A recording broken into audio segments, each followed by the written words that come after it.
Nesse vídeo, vamos acompanhar a ascensão de um dos maiores nomes do crime organizado americano, Al Capone. A história de Capone é repleta de violência, traição e disputas de poder que marcaram a cidade de Chicago nas décadas de 1920 e 1930.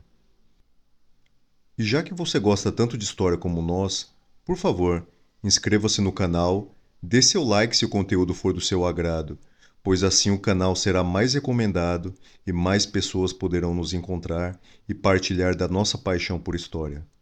Sejam bem-vindos. Nós somos o canal História em 3 Atos.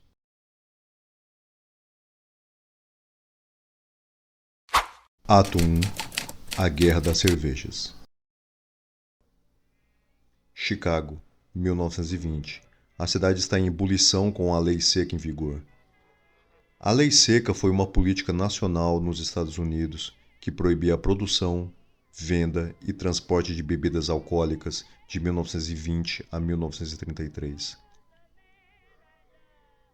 A medida foi tomada como resposta aos movimentos de temperança, liderados por grupos religiosos que acreditavam que o álcool era a causa de muitos problemas sociais, incluindo a violência doméstica e a pobreza.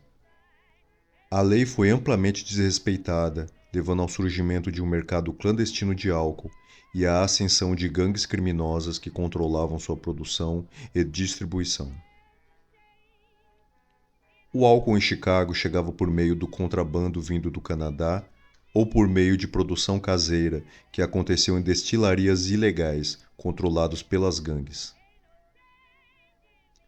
As duas grandes gangues de Chicago que controlavam o negócio de bebidas eram as de John O'Banion, que controlava o norte de Chicago, e a de Johnny Torrio, que controlava o sul. Johnny Torrio nasceu em 1882 em uma família italiana que emigrou para Nova York. Ele nasceu em uma comunidade ítalo-americana e, ainda jovem, se envolveu com a máfia local. Torrio foi um dos membros fundadores do famoso grupo criminoso conhecido como The Chicago Outfit, que dominou o crime organizado na cidade de Chicago durante a década de 1920. Seu braço direito era um jovem vindo de Nova York em 1919, que ficou conhecido por sua crueldade, ganância e inteligência. Seu nome era Al Capone. Mas a liderança de Torrio é ameaçada por uma gangue rival, liderada por John O'Banion, um contrabandista de bebidas alcoólicas de origem irlandesa. O'Banion foi um importante líder do crime organizado em Chicago na década de 1920.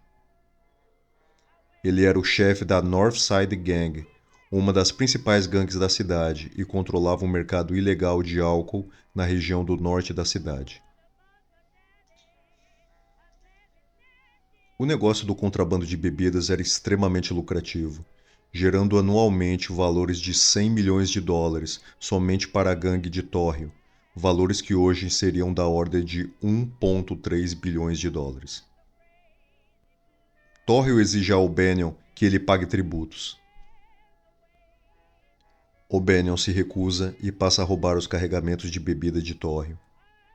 Começa então a Guerra das Cervejas, uma sangrenta disputa entre os dois grupos. Ato 2. Aos inimigos, a morte.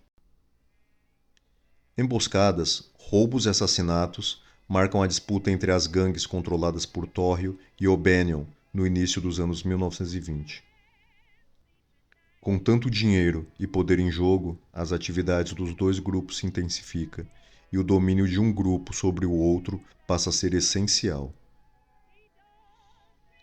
Além do negócio do contrabando e destilarias ilegais, O'Banion tinha uma floricultura como parte do disfarce para os seus negócios ilegais. Seu homem de confiança era um homem conhecido como Bugs Moran, um fiel gangster que começou sua carreira criminosa como ladrão de bancos e logo se tornou um importante membro da North Side Gang. Em 10 de novembro de 1924, O'Banion chegava para mais um dia em sua floricultura. Diziam que no térreo ele controlava seus negócios da floricultura e no andar acima o de bebidas. Quando adentraram a porta, 2 homens disfarçados de policiais o abordaram enquanto ele trabalhava em uma coroa de flores.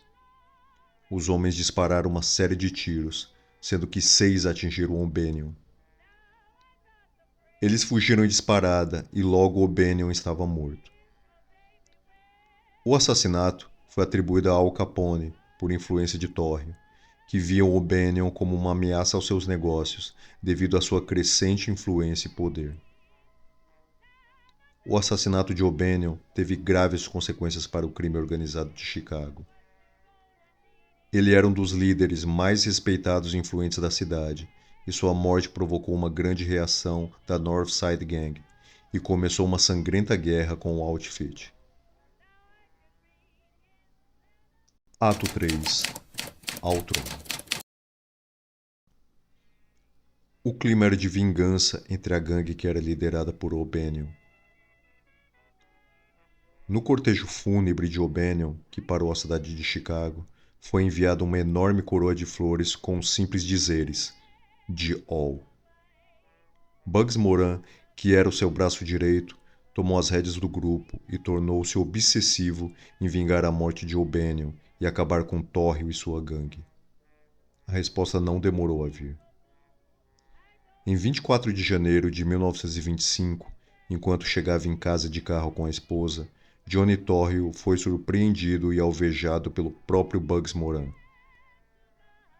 Moran descarrega a arma em Torrio e sai da cena acreditando ter eliminado o chefe da gangue do sul de Chicago.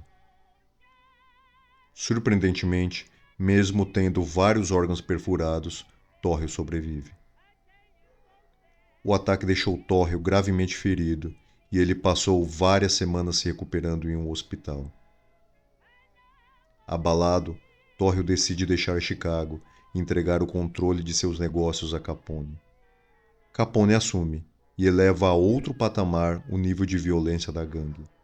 Com a idade de apenas 26 anos, Capone se torna um dos homens mais poderosos de Chicago e do mundo do crime.